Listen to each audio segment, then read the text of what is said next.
Hello, Democrats, and welcome to Meet the Candidates. I'm Lauren Calmet, Political Director here at the Florida Democratic Party. As you know, we are going to need to turn out Democrats from every corner of the state if we are going to flip Florida blue. Tonight's Meet the Candidates episode is going to highlight candidates running in red counties with blue values. First up, we are going to meet Kaiser Enneking, running for House District 21, and Clint Barras, running for House District 120. Welcome to the show. Thank you. Hey, thanks for having us, Lauren. Absolutely. Thank you once again for joining us. First off, we're going to meet the daughter of a Gainesville doctor. Kaiser is a graduate of Gainesville High School and grew up regularly visiting the Gulf Coast to fish, crab, and scallop with her family. She and her husband, Mark Scarborough, MD, are lifelong friends and both graduates of the UF College of Medicine. After residency in Texas and a fellowship at Harvard, Kaiser and Mark moved back to Gainesville to start a family and work at the University of Florida, where she has worked as a physician ever since. Kaiser understands the challenges facing all of the communities in District 21, both urban and rural, inspiring her to run for State House to better the lives of all North Central Floridians. So Kaiser, why don't I just kick the first question to you? Sure. So this, of course, is the hot topic this cycle. And as a physician, you are uniquely qualified to help the state prepare for the next pandemic. So how can Florida improve healthcare? Well, thank you. That's a great question, and it kind of hits right into my sweet spot. I have been talking about Medicaid expansion in Florida for the last 4 years. This is something that is beyond overdue. And now with the COVID pandemic, we've seen that when we have health insurance tied to employment, that when people really need help, this is when they're most vulnerable. And so we need to make sure that our number one priority when we get to Tallahassee is that we get Medicaid expanded. But beyond that, in my role in the House, I think we have seen that the last 10 years of cutting our public health departments has really hindered us in trying to deal with this COVID pandemic. We knew this before we ever even got COVID because we were having trouble even managing a hepatitis A outbreak. So we know that the loss of 3,000 public health positions and 20% of their budget over the last 9 years has really seriously handicapped our state. And that would be one of the first things that I would advocate for. Finally, I would say, one of the things that I'm probably most proud of in this campaign has been that I have really been able to serve as a communicator about science things. This is something I do every day. I take science that I know and I have to explain it to patients. And so during this pandemic, I've been able to take all this novel new information that we have and try to explain it to people in a intelligent but non-scary way so that people really understand kind of what we do and we don't know. And because we only have one physician in the House right now, I believe I would sit in a very unique position to help people really understand new science. And science hits lots of areas that the state legislature has to deal with, from agriculture to public health and the environment to I don't know, lots of other things. So I think that background of just being able to help explain science and to be able to look at a paper and understand it, a scientifically written paper, will be a big help. So I think that we need a doctor in the House. Another doctor, a Democrat doctor in this case. And while we're on the topic of the pandemic, I'd like to ask Clint about this as well. So to introduce him to our viewers, Clint Barras has been a resident of the Keys for 22 years, where he leads a digital marketing agency. Clint is running to put science and people-centered solutions first to tackle the climate emergency and ensure quality, affordable healthcare for all Floridians. So Clint, this question is for you while we're on this topic. Sure. The pandemic has demonstrated the challenges and continued disparities in our healthcare system. So how would you work to make healthcare more affordable for Floridians?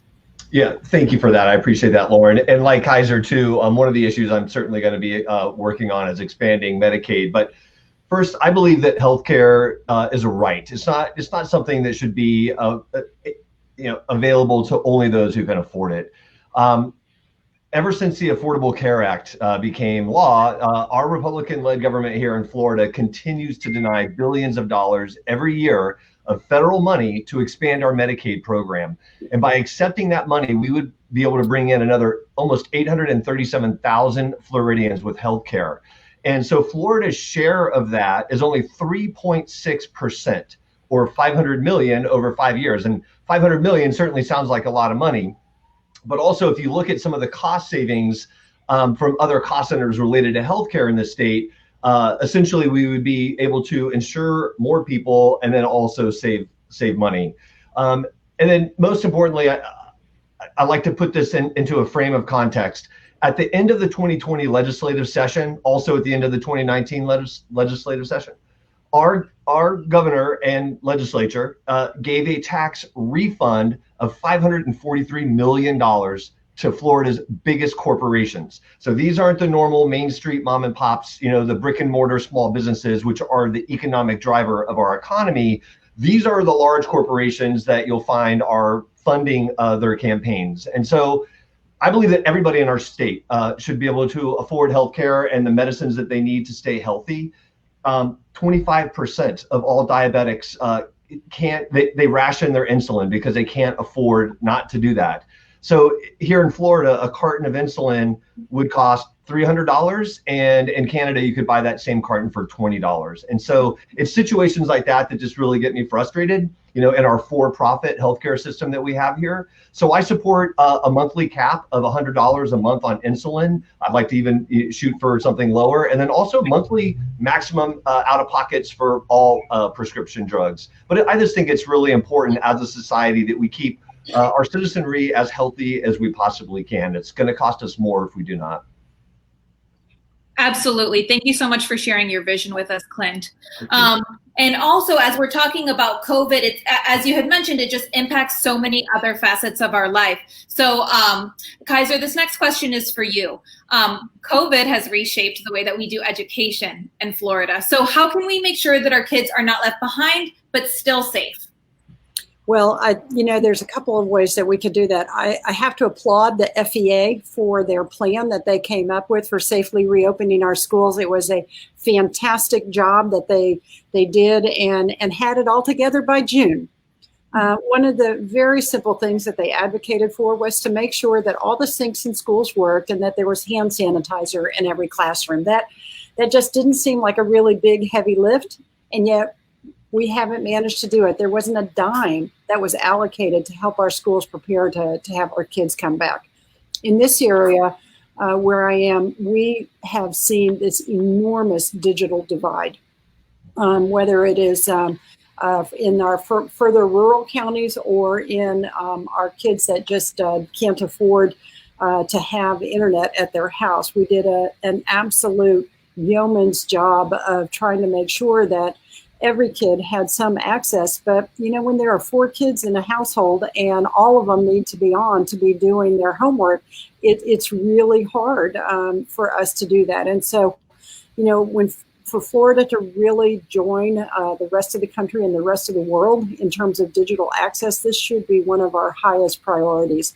Not every kid and not every teacher are ready to go back to school for various and sundry reasons, and we need to make sure that those kids are taken care of and attended to because we don't want any kid left behind, and we certainly don't want their zip code to dictate that. Absolutely. And thank you for that, Kaiser. And I just have to give another shout out to our amazing friends over at the Florida Education Association. They are incredible warriors for our teachers, for our students, and for Floridians. And they've also been very, very great to work with as far as things go for the Florida Democratic Party. They've been incredible in Tallahassee. Their plan had more science in it than anything that I've seen from the state. Well, I consider that a very strong endorsement from you for their plan. So speaking of the folks that we've got in Tallahassee, Clint, I'd like to follow up on something that I know that you are passionate about. As a candidate, you've spoken for campaign finance reform. So what do constituents on the trail say about this topic, and what do you plan to do to address this? Yeah, thank you, Lauren. I appreciate that, and this is one of my favorite topics. In fact, this morning I learned that I had earned the endorsement of End Citizens United, which I'm very proud of. Um, I believe that the root of all that is wrong with our government is the way that our campaigns are financed. Candidates and elected officials who are running for re-election can spend upwards of 20, 30 hours a week on the phone soliciting for campaign contributions, and that is just not doing the work of the people. For instance, in 2018, our current Republican incumbent state representative, she raised almost $500,000 and just in her campaign account alone. And her Democratic challenger, raised just over 150,000. And I think that winning elections should not be based on how much money you can rake in, but it should be based on the merits of your positions and your proposals. And there are other countries that basically do democracy a much better than we do. So when I speak with our constituents, we all agree that is the problem and the root of our problem in our politics. That our laws don't reflect the interests of the people, but of the large corporations that that keep our elected officials in office. So if elected, I'm going to work to end corporate contributions, set limits on how much can be raised per the office sought, and then also overturn Citizens United at the state level, which already several states have already done.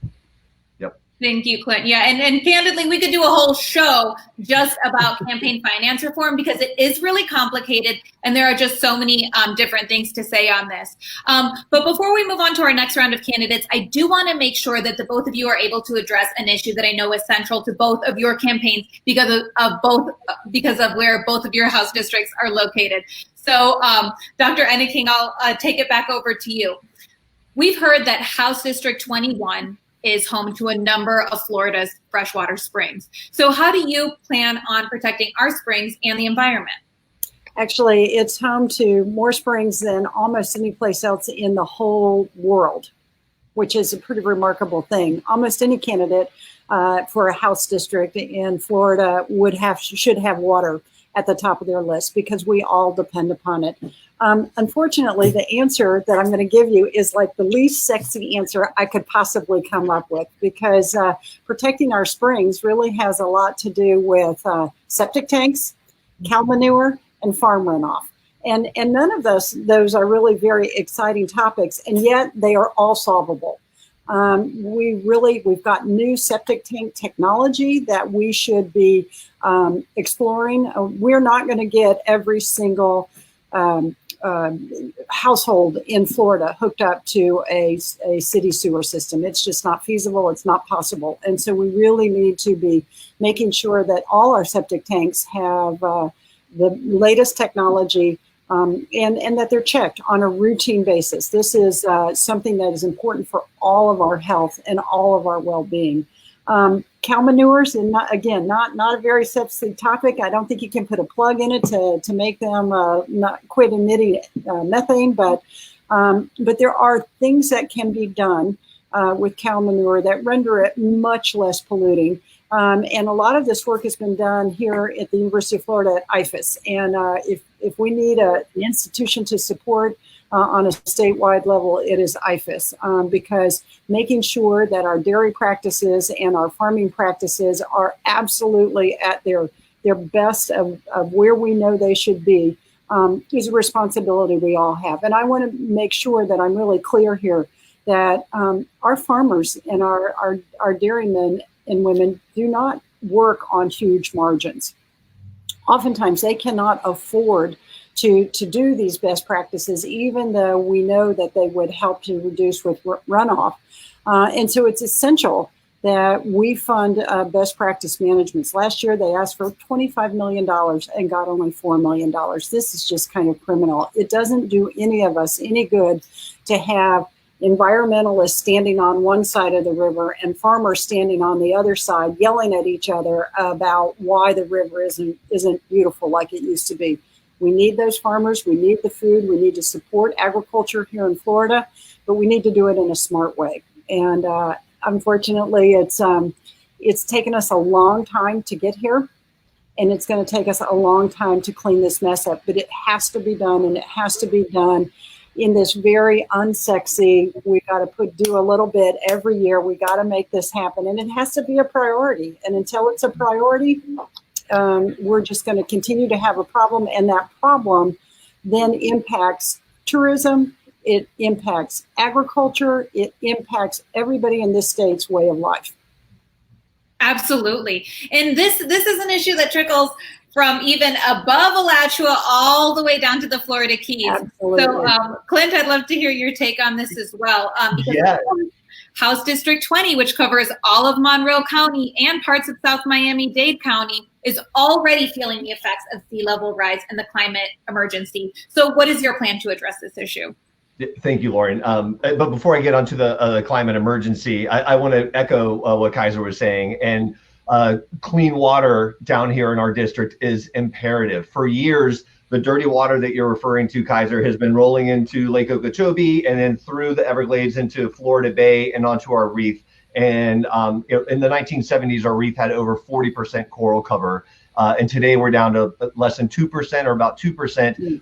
And it's steadily declining because there's a lot of stressors on our environment. So I absolutely agree with Kaiser in that septic tanks are a large source of our problem statewide. I would also say that when a house is sold, that we should have a mandatory septic inspection to make sure that that's taken care of. And we've all heard about the stories in Fort Lauderdale and Miami where they're having, their pipes, their sewer infrastructure is over 80 years old there. So as sea levels are rising and the water, starts to cover those pipes, they break. And now you're having all of this wastewater just pour right into, the environment. So we definitely need to, it's going to be expensive, like Kaiser said, but we need to invest because in Florida, our environment is our economy. And then so leading that into the climate emergency, because we can no longer call it climate change. It is imperative that we deal with this right now. And the sad fact is that despite all we've learned over the last 20 years about the climate emergency and sea level rise, our leadership in Tallahassee has refused to pass any meaningful measures to reduce our reliance on dirty fossil fuels and transition us to a clean energy future. The impacts of sea level rise are going to be felt most down here. We're the canary in the coal mine, in the Florida Keys and South Miami-Dade. But the effects are going to be profound across all of our society, from climate gentrification, illness related to extreme heat. In fact, just recently here in the Florida Keys, we had somebody that was working out on a roof and they had a heat stroke during the day because it was just so hot. And so we need to have a holistic approach that takes all of this into account with special attention on our low income communities and communities of color, which are usually the first to feel the negative ramifications of our policies. So in the last 2 weeks, I've released a 4-point plan to address our climate emergency. That is on my website, which is clint4florida.com. But it is just imperative that, as Kaiser was saying, I believe in science also. The science is settled. We don't need to discuss that yet. Certain people, like my opponent, thinks that humans don't contribute to the climate change, climate emergency, and that is just extremely dangerous for our district and really for the entire state of Florida. We need to believe in science, and that also transcends into the whole pandemic issue, which Kaiser also mentioned. Being able to have faith in science is so paramount. Again, as Kaiser was saying, across so many different issues that we're going to face in the legislature. And if you don't have a belief in science, then you shouldn't be running for office. And so much of it is about trust, right? So if you have trust in the information that your public servants are giving, you're going to follow that. If you have public servants that are willing to model appropriate behavior, you're going to have people following. We could have averted this uptick in what we saw had we all started wearing masks in March. And we've had 12,000 deaths here. We've had hospitalizations that are still not zero, I promise. And the lingering effects of this pandemic are it is so distressing to me how much of this could have been averted if we'd had better leadership on a state and national level. It is not the America that I think we all want to be in. Hear, hear. Yeah. And it's also very concerning, too, that our state government is not releasing the COVID numbers related to schools. I think that is imperative for the public to know so that we can make informed decisions. Keeping the science and the data away from the public, that's negligent. Absolutely. Well, thank you so much for sharing your vision for Florida. I know that both of your districts would be better served with each of you in office, and we're really hoping to see you in Tallahassee, assuming that there is an in-person legislative session. Thank you very much. But thank you once again for joining us. Nice to see you, Clint. It was great. You too, Kaiser. Thank you. Next up, we are going to meet another 2 Democratic candidates running this campaign cycle. We're going to be meeting with Danny Fuqua, running for Volusia County Council District 2, as well as Dr. Mark Piancos, running for the Sarasota County Commission District 1. Hello, how are the both of you doing this afternoon? Hello, great. Thanks for having me. Absolutely, a pleasure. Hi, Lauren. Glad to be here with you. Hi, Danny. Hi, how are you? Doing great. Wonderful. Well, thank you once again for making the time to chat with us tonight. I'd like to introduce both of these wonderful men to our viewers tonight. Danny Fuqua is a retired Army veteran with 29 years in the United States Army. He is running for Volusia County Council District 2. Mark Piancos, just under him, is running for Sarasota County Commission District 1. He is aiming to make history, as no Democrat has ever held a seat on the Sarasota County Commission in 50 years. So that's 5 decades. So no pressure, Mark, but we are definitely cheering for you. Thank you. So, Danny, why don't we take this first question to you? Let's start off with kind of a broad overview of your campaign's vision. So what would be your top 3 priorities if elected, and how would you address those?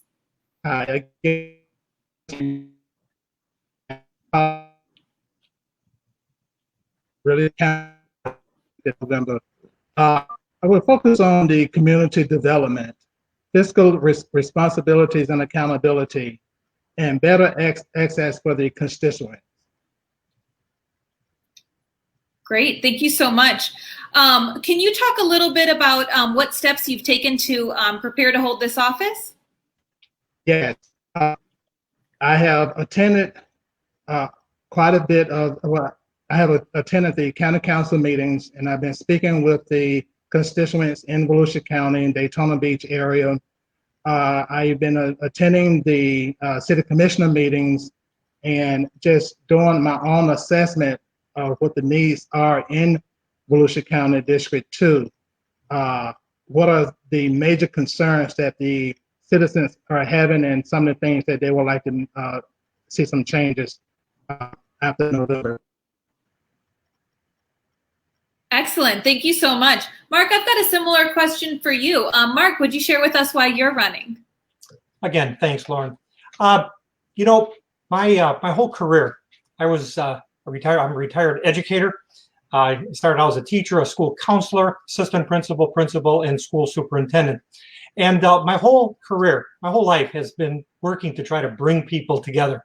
Always, especially in schools, always on behalf of young people, but also their parents and my staff, bringing people together. And also, I'm a lifelong Democrat. All through my career, I have been involved with party politics, helping candidates get elected, also serving as county chairs of a couple of counties in a different state, as well as other efforts on behalf of the Democratic Party. Since coming to Sarasota, I'm again very much involved with the community, and I'm also a Joe Biden Democrat delegate to the Democratic National Convention. I was honored to serve as a delegate. Again, I'm very much involved, but why am I running? The reason is really, again, threefold. Number one, the environment. Sarasota County is at a critical time, as is many other places in Florida, but specifically because of the issues having to do with development. There is a cry by many people in Sarasota County about keep the country, meaning try to avoid urban sprawl, to destroy historic areas, keep the country. But in addition, environment also takes into consideration things having to do with wastewater treatment red tide, air quality, water quality. So those are very, very important. But the other major point is that there needs to be accountability. There doesn't, again, if Republicans have held the county commission for all those years, they don't have to listen to people. They listen to their donors. They listen to the developers. And that's what's contributing to the problems having to do with their environment. So I'm going to fight for everyone in Sarasota County, especially in District 1. And we can win. We can turn that around because people are very concerned about the issues that I just mentioned. Thank you. Thank you for sharing that, Mark. So if I heard you correctly, the Sarasota County Commission is, as it is right now, 100% Republican. Is that correct? That's correct. Yes. And this is a great conversation that we were having with one of our candidates in a previous episode, Sanjay, who's in Brevard, is that electing even one Democrat to the county commission does change the dynamic. Even if it's just one, it changes the dynamic because sometimes when you've got just too many Republicans in either one branch of government or on a commission or council, it turns into a little bit of a competition of who can out-Republican each other. So even one Democrat can make a huge difference as far as that dynamic goes. And before we go back to Danny, Mark, I'd be curious to hear, so during COVID-19, are you doing anything unique to reach out to voters? Because we know this has completely changed the way that you are able to campaign. You know, I initially got involved in this race because of an issue having to do with the Republican-controlled commission. They made a decision last year in November to redistrict after a 2018 referendum that was passed by 60% of the people to create single-member districts in Sarasota County. So rather than the county commissioners running at large, they created 5 single commission districts. Well, guess what? The district that I live in, the district that the incumbent lives in, was actually more Democratic. And so last year in November, they voted over the concerns that were expressed by many, many, many people, including myself at commission meetings, saying, don't redistrict. We have the 2020 federal census coming up. That's the true census. They didn't listen. They didn't listen because they didn't have to listen. And the incumbent, my opponent, was in the majority, 3-2, to create a district that is more favorable to Republicans. That was wrong because in addition to that, it disenfranchised a particular community made up of many Black people, as well as a Black candidate, Fred Atkins, who was disenfranchised by that redistricting decision. So I got involved very, I would say, late in the game. I announced my candidacy at the end of March in the midst of basically the COVID lockdown. And in those 5 or 6 weeks, let me just show you, I collected 1,000 candidate petitions. How did I do that? Well, through email, through snail mail, and through people dropping off these petitions to our home. 1,000 petitions. I needed 637, about 900 have been deemed valid. I got on the ballot without having to pay a filing fee. That's one thing that I did, that I had to do during the midst of COVID-19, because you couldn't go out to meetings, couldn't go to door, couldn't do things in a more traditional way. But the second thing that I've now been involved in over the past 3 weeks is I'm going to each of the precincts. There's 15 precincts in District 1. And I've gone each day for about 3 hours each of these days, doing walk around, sometimes driving around, to try to get a good feel for the district. And what have people told me? They've told me they're concerned about the environment. They're concerned about urban sprawl. They're concerned about not being listened to. And that's going to change. That's going to change November 3rd, because you know something? We're on the right side of history. Absolutely. Thank you so much for sharing that with us. And we're definitely feeling extremely energized to lead into November, and certainly hoping to see Democrats elected from the top of the ticket all the way down. Right. Danny, I'd like to turn back to you to hear a little bit more about what your vision is for Volusia County. Of course, we know that you're extremely involved in your community. And I'd like to bring up something that we've heard you bring up time and time again on the campaign trail as part of your vision. So Danny, how would you address income inequality and try to solve problems resulting from the income and wealth gaps that exist within your community? Well, first of all, what I would do is work with entities like Team Volusia and developing job and creation jobs and small businesses just to help stimulate the economy, have get the people back to work, have tried to gain the trust in our county council to make sure that our citizens can trust them and bringing in these jobs, bringing in these small businesses to help sustain the county and as you know, create more jobs. And so the people will have confidence in their future. When they know that new jobs coming in, new businesses coming in, and they have an opportunity to go to work full time and not working part time. Mm-hmm. Daytona Beach, Volusia County is a tourist district, and a lot of the citizens here are working part time. They're working 3 jobs sometimes just to make ends meet, just to pay the rent, just to buy groceries. And when we have food drives, those lines are sometimes 500 to 600 cars with families waiting to receive groceries. And we need to come up with a way that these citizens can go to work and work 1 job and go home and spend quality time with their families so that we can instill family values back. And when families are not working 3 and 4 jobs just to make ends meet. Absolutely. And you bring up one thing that we had heard in the campaign cycle in 2016, which I think it was Gwen Graham used to say about Rick Scott, that he would always say jobs, jobs, jobs. And Gwen would say, well, yeah, you need 3 jobs just to be able to keep things afloat these days. So, I absolutely echo and love that you had brought up, quality jobs. Danny, I'd like to dive into something that you had mentioned. I love Volusia County. It's very beautiful. One of my very best friends is from there. But I'm curious to learn, you had mentioned teaming up with Team Volusia. What is that? And could you tell us a little bit more about that?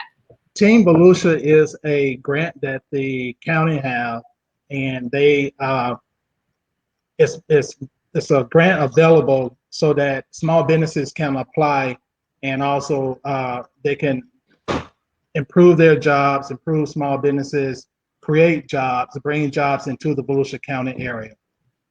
Excellent. Well, thank you so much for educating me on that, Dr. Something, Lauren, if I could just mention something. Of course. Danny, you share my own vision, the things that helped make me successful, I believe, during my career. You mentioned about bringing these groups together, empowering people. That is so critical. That's what that's what I plan to do by having listening sessions, town halls, bringing the various groups together, just like what you're doing in Volusia County. Go for it. So it's very important that we bring the small groups together, so we can educate the citizen, so we could make sure that other programs are in place, so that small trades. I was talking with a group the other day, and we need to bring back small trades back into the high schools, so that these high school students can learn a trade, air conditioning, repair, or electrician, or plumbing, carpentry. Those are the jobs that they could get right away when they graduate from high school. Everybody's not able to go to college. A lot of people are not don't have the drive to go to college, but we do need to educate our community. So when these big corporations are moving in, 2 years ago, Trader Joe's moved to Daytona Beach. And there was a delay in hiring our local citizens because there wasn't anything in place that had already trained them for warehouse workers. So we need to make sure that we have those small trades already here in place, because Volusia County is forever expanding. Those new jobs are coming to Daytona Beach, to Volusia County, but we got to make sure that our local citizens are ready to go to work when they come in, when those doors open up, when they break ground. We need to already have our local citizens ready to apply for those jobs, and not having that corporation to move a team of people from other states coming into Daytona Beach. Even when they building these big high-rise buildings here, they're bringing in their crews from out of town. So that money is not staying here in Daytona Beach. People coming in, they're working. Those jobs are not here in Daytona Beach. They're coming in, they work a whole week, and then they they drive back home on weekends. So our local citizens, they still don't have the jobs. Right. And you know, I love to hear so many similarities between both of your visions because, you know, of course, this is the red to blue episode and both of you are in red areas, but we have elected Democrats in these areas. Of course, Mark in Sarasota, we have a longtime friend of the Florida Democratic Party, Margaret Good, who's once again running for office and just did an incredible job in the Florida legislature. And she there were a lot of people who didn't believe that she would have been able to win her House seat in the state legislature. And then she ended up being such a fierce advocate in Tallahassee. And Danny, you know, we are hoping to elect back to Tallahassee, also a friend of the FDP, Patrick Henry, and he has held that seat before. So we are really hoping to get some more of those folks up there. But, you know, both of your current counties are labeled as red, but there are definitely some Democrats there, and they do deserve to have representation. Go ahead. Speaking about Margaret Good, she won in a special election. I voted for her. She ran in the regular election for re-election. I voted for her. And she's going to win the congressional seat, the 16th CD. And also, she's endorsed my campaign. Margaret is good. She's great. Oh, thank you for sharing that endorsement. I aware it's great to hear that, and she certainly has a wonderful judgment. So that's a strong endorsement to have. Mark, another question, just while we're on this topic of red areas, what do you think that you can, why do you think that you can win and accomplish something that no Democrat has done in 5 decades? Well, again, I mentioned about those issues that people are very, very concerned about. But as a Democrat, I just want to say this. Think about it. Let's tick them off a little bit here. Child labor laws, women's suffrage, Social Security, Medicare, civil rights, affordable health care. Folks, we are on the right side of history. And with this issue of the environmental concerns with the climate emergency that we have, global warming, we're going to be on the right side of history, making a difference. But I think the key is this, and I like to ask the people who are watching this question: who is your political hero? Mine, Robert F. Kennedy. I've tried to dedicate my life to things that Robert Kennedy was talking about in the early 60s. And unfortunately, he got killed in 1968. He said in 1966, this quote, and I think it encompasses what we're all about, all the things that we're doing, people that are running for office, the people that are helping, the people that will vote. He said in 1966 the following quote, "Few will have the greatness to bend history itself, but each of us can work to change a small portion of events. And in the total of all these acts will be written the history of this generation." Unquote. Folks, let's join together to help write the history of this generation. And I thank you. Can I add to that? Yes, Danny. Thank you, Mark, for sharing that. Yes. Go ahead, Danny. I would like to mention that Volusia County, as of right now, we only have one Democrat county councilwoman on the seat. And I need to win this election so that we can have 2 at the county. The city of Daytona Beach only have about 3 Democrats on the county at the city commission level. We need Patrick Henry to go back to the state as state representative, so that we could have someone to represent the Democrats in the Volusia County area. So we need to win our state seat back. We need to also win another seat at the Volusia County so that we can make a difference in Volusia County, the I-4, I-95 corridor. So we can also have turned this state blue across the board. Thank you both, Danny and Mark. Thank you for those inspirational words from the both of you. And Danny, thank you for your service to this country. And thank you to the both of you for joining us tonight. Thank you, Lauren. Thank you, Danny. Thank you again. Next up, we are going to meet Laura Novosad for Florida House District 80 and Byron Dickens for Jackson County District 5. Welcome to the show. Thank you. Thank you. Excellent. It's great to see the both of you. For our viewers, I'll do a quick introduction before we dive in to these questions tonight. Laura Nassad is a wife, a mother, and a small business owner. She has lived in District 80 for the last 22 years and is running to bring policy-based decision-making and science-backed data back up to Tallahassee. So thank you, Laura, for joining us. Thank you very much for having me today. I really appreciate it. We also have Byron Dickens, a two-time veteran with over 18 years in both the United States Marine Corps and the United States Army Reserve. With experience so vast and wide, he is now making an honest effort to serve the great citizens of Jackson County, District 5. Hello, Byron. Hello. Hello. So Byron, this first question is going to go to you. Across the Panhandle and the Big Bend, citizens have experienced constant devastation from bigger and stronger storms. As a result, infrastructure has become a top priority for citizens in both urban and rural communities. Is there anything in your platform that addresses this infrastructure for the citizens of Jackson County? And first off, before you dive into that, Byron, I'd like to ask how you and your family are doing, because I know that the Panhandle is going through a lot of pain right now. Yes, thank you for asking. We're doing fine. We're managing. As a devil dog and a former Marine, we adjust and adapt and overcome.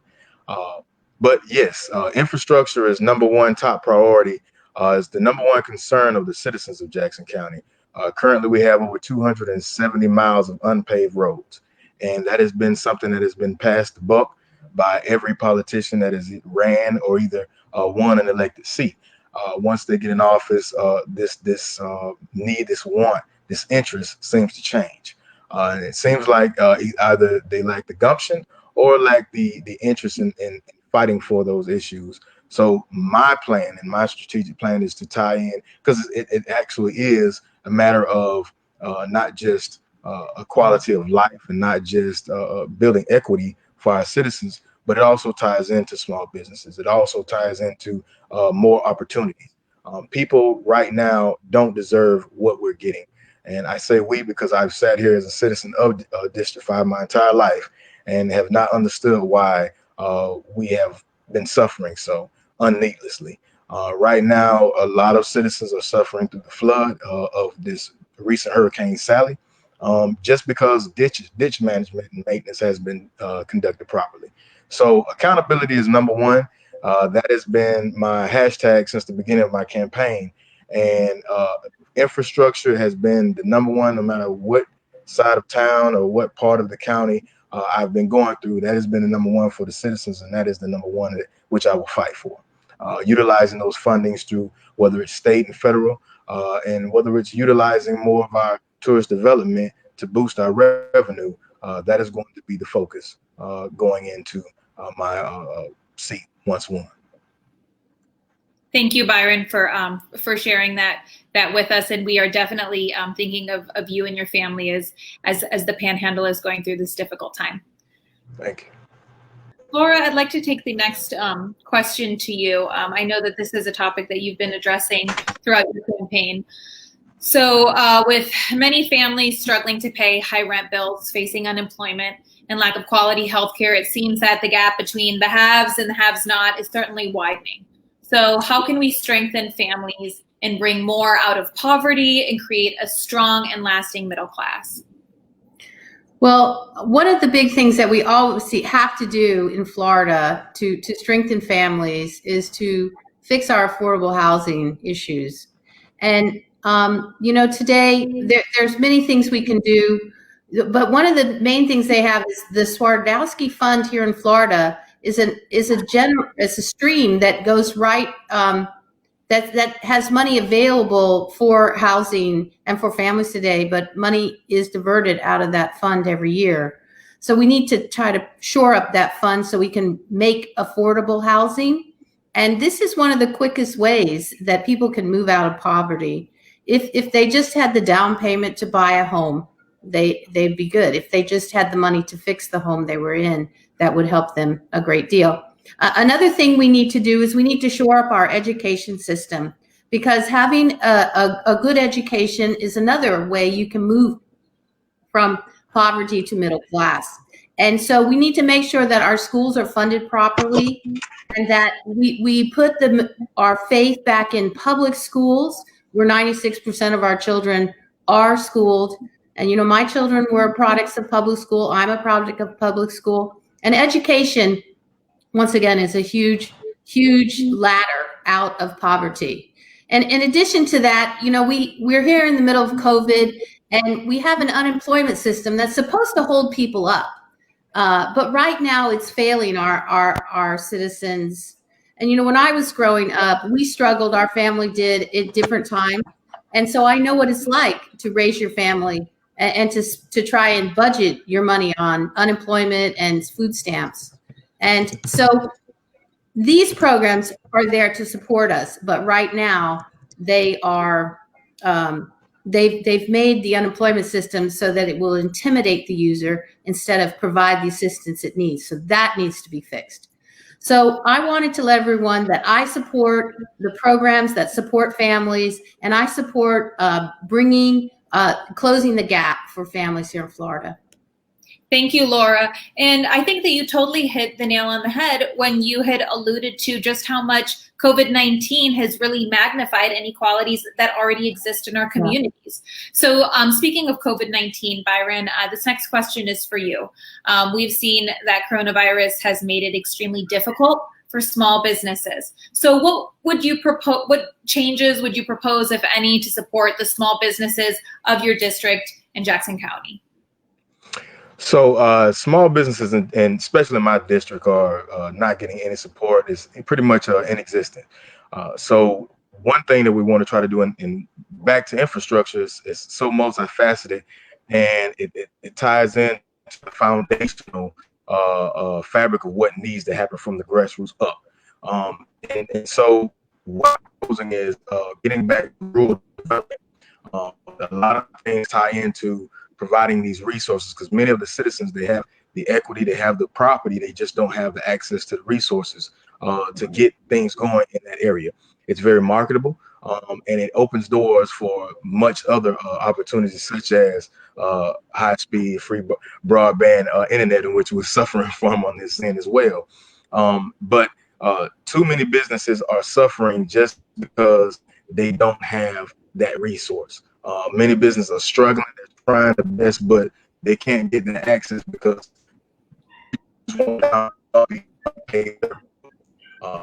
ties in together again.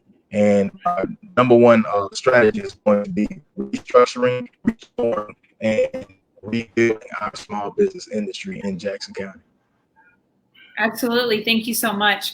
While we're on the topic of the pandemic, Laura, I'd like to kick it back to you. What do you think that we can do to help Floridians through this crisis? Well, we're in a major crisis here in Florida that's not only going to impact everyone's health, but it's also impacting our economy.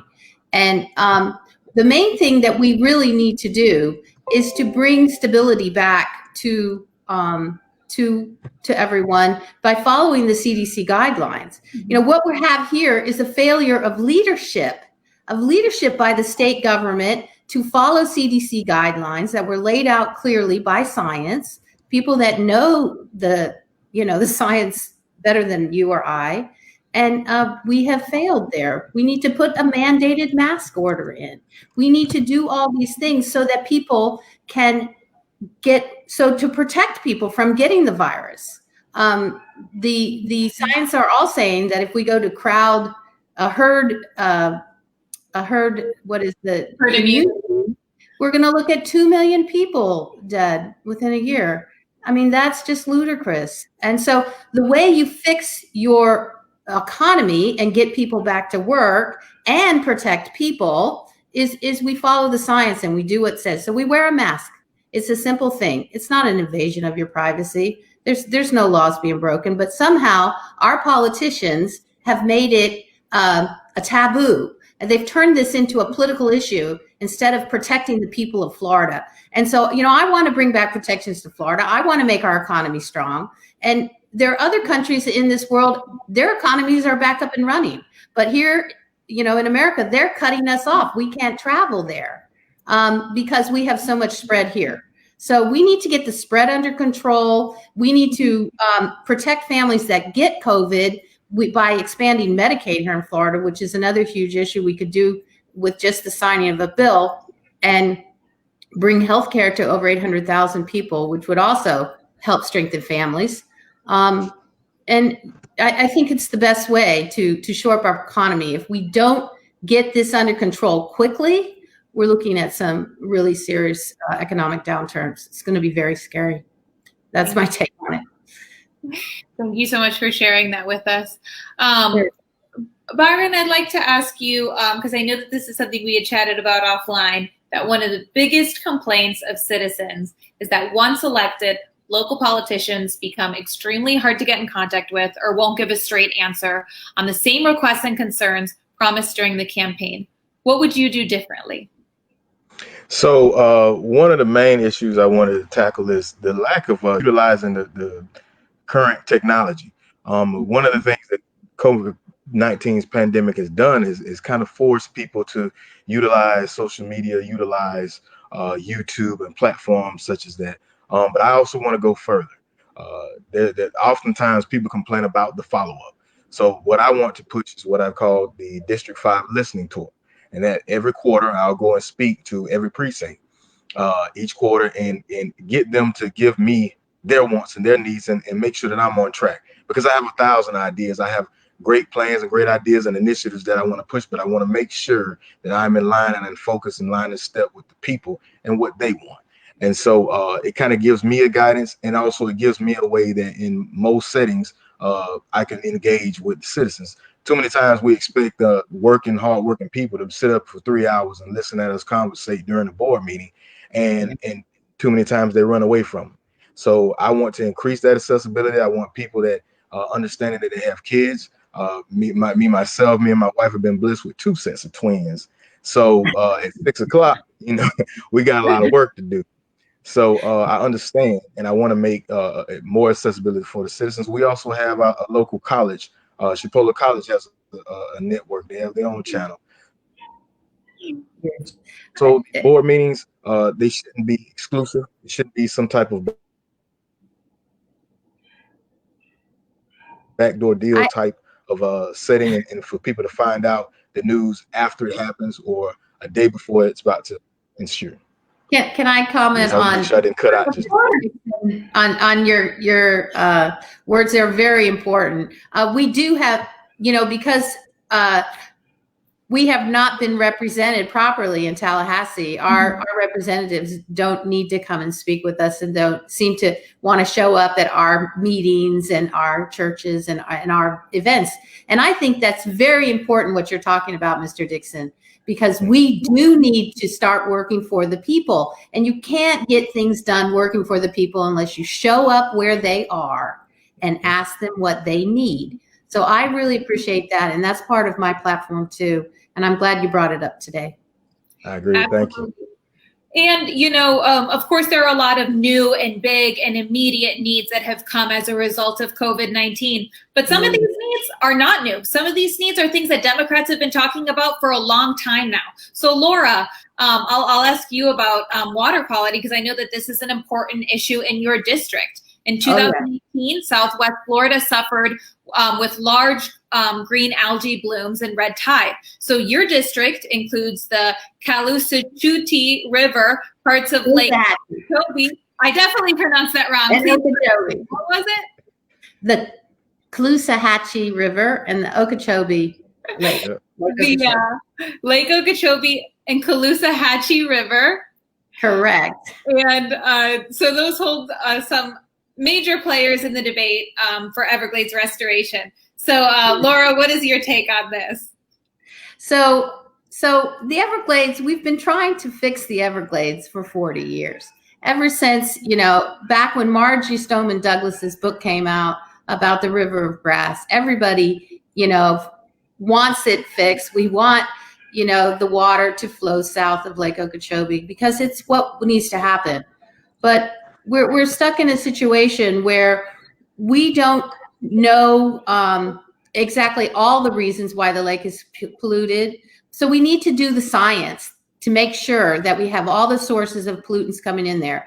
We need to, right now, the water quality in both these areas has high phosphorus and nitrogen in it. And those are typically farm runoff and, from also septic systems. So we need to make sure that we have lower levels of that. So right now, I think the levels are a bit too high.